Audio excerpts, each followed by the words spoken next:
अनुच्छेद 20 अपराध के लिए दोष सिद्धि में संरक्षण, अर्थात जब व्यक्ति कोई अपराध करता है तो उसको अपराध करने के बाद भी दोष सिद्धि के लिए कुछ हमारे संविधान द्वारा कुछ नियम कानून बनाए गए, तो उन्हीं के बारे में अध्ययन करेंगे। उनमें से अनुच्छेद 20 में 3 बातें बताई गई, लेकिन 3 बातों में से आज हम पहली बात को समझने की कोशिश करेंगे। पहली बात क्या कहता है अनुच्छेद 20 में, पूर्व पद का कानून लागू नहीं होगा।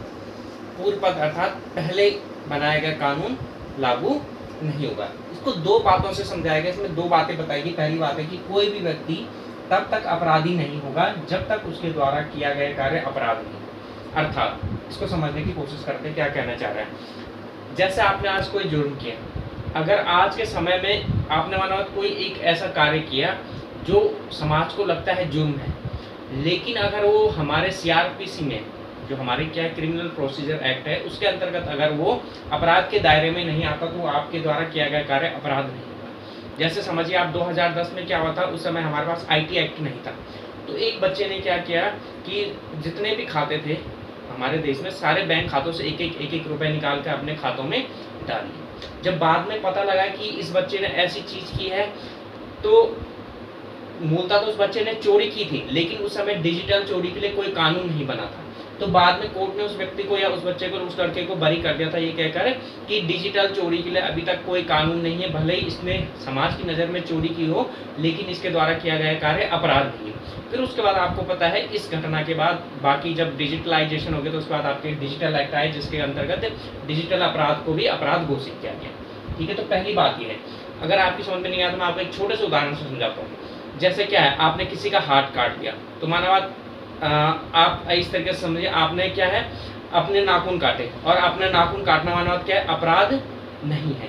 ठीक है, आज आपने अपने नाखून काटे, वो अपराध नहीं है, लेकिन कल के दिन क्या करती है सरकार, ये करती है कि भाई आपने अपने नाखून काटे, वो अपराध हो गया, तो क्या होगा, जो क्योंकि आज अपने नाखून काटे हैं और सरकार ने कल से घोषित किया है, तो आपके द्वारा जो आज कार्य किया गया है उसके आपको सजा नहीं दी जाएगी, क्योंकि जिस समय आपने वो कार्य किया उस समय वो कार्य अपराध नहीं था। पहली बात ये कहती है।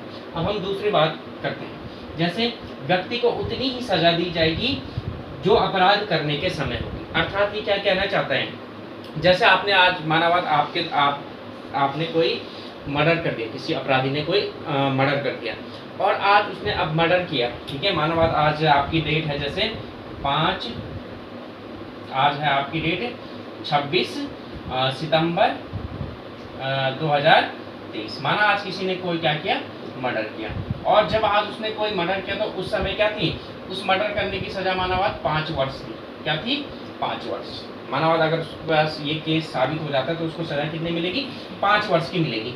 लेकिन क्या हुआ, आज माना पार्लियामेंट का सेशन चल रहा था, उसने 27 सितंबर 2023 को क्या कर दिया, उसने कहा कि भाई मर्डर करने की सजा कितनी होगी, 20 साल होगी। क्या होगी, 20 साल होगी।